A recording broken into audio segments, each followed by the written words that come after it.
नमस्कार साथियों, आपका फिर से स्वागत है हमारे YouTube चैनल हिस्टोरिकल प्लेसेज में।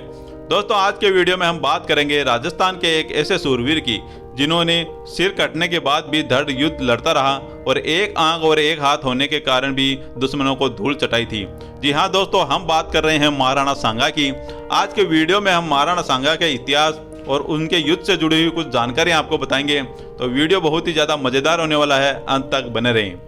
दोस्तों, राजस्थान के सबसे बड़े और साहसी सूरवीरों में से एक महाराणा सांगा को आज भी उनके बलिदान के लिए पूजा जाता है। मेवाड़ के पूर्व शासक एवं महाराणा प्रताप के पूर्वज राणा सांगा ने मेवाड़ में 1509 से 1528 तक शासन किया।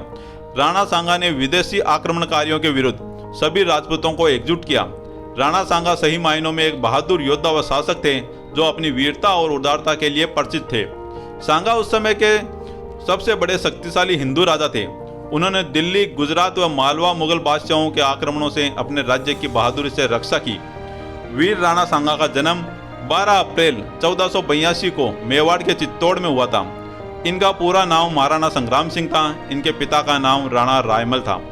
बचपन से ही राणा सांगा व उनके दोनों बड़े भाई एक साथ रहे शिक्षा प्राप्त की, लेकिन एक बार कुंवर पृथ्वीराज, जयमल और संग्राम सिंह ने अपनी अपनी जन्म पत्रिका एक ज्योतिषी को दिखाई। उन्हें देखकर उसने कहा कि ग्रह तो पृथ्वीराज और जयमल के भी अच्छे हैं, लेकिन राजयोग संग्राम सिंह के पक्ष में होने के कारण मेवाड़ का स्वामी वही होगा। यह सुनते ही दोनों भाई संग्राम सिंह पर टूट पड़े। पृथ्वीराज ने हूल मारी, जिससे संग्राम सिंह की एक आंख फूट गई। राणा सांगा ने आंख फूटने के बाद भी भाइयों से युद्ध किया था। इस समय तो सारंगदेव ने बीच बचाव कर किसी तरह उन्हें शांत कराया। सारंगदेव ने उन्हें समझाया कि ज्योतिषी के कहने पर विश्वास न करें, तुम्हें आपस में संघर्ष नहीं करना चाहिए। इस समय सांगा अपने भाइयों के डर से श्रीनगर के करमचंद पंवार के पास अज्ञातवास बिता रहे थे। तभी रायमल ने उन्हें बुलाकर अपना उत्तराधिकारी नियुक्त किया। राणा सांगा अपने पिता महाराणा रायमल की मृत्यु के बाद 1509 में 27 वर्ष की आयु में मेवाड़ के शासक बने। मेवाड़ के महाराणा में वो सबसे अधिक प्रतापी योद्धा थे। इनके शासक रहते किसी की हिम्मत नहीं थी कि आसानी से आक्रमण कर कब्जा जमा ले। सांगा के समय गुजरात और मेवाड़ के बीच संघर्ष का तत्कालीन कारण ईडर का प्रश्न था। ईडर के राव भाण के दो पुत्र सूर्यमल और भीम थे। राव भाण की मृत्यु के बाद सूर्यमल गद्दी पर बैठा, किंतु उसकी भी 18 माह बाद मृत्यु हो गई।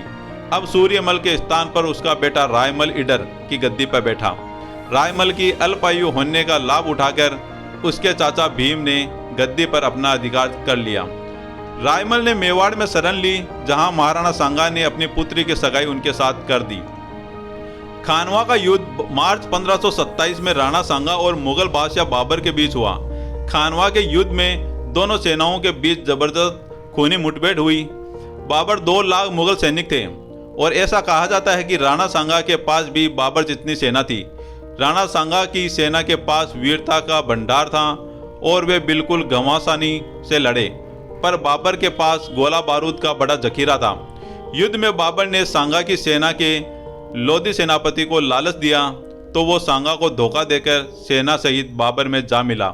लड़ते हुए राणा सांगा की एक आंख में तीर भी लगा था, लेकिन उन्होंने इसकी परवाह नहीं की और युद्ध में डटे रहे। इस युद्ध में उन्होंने कुल 80 घाव आए थे।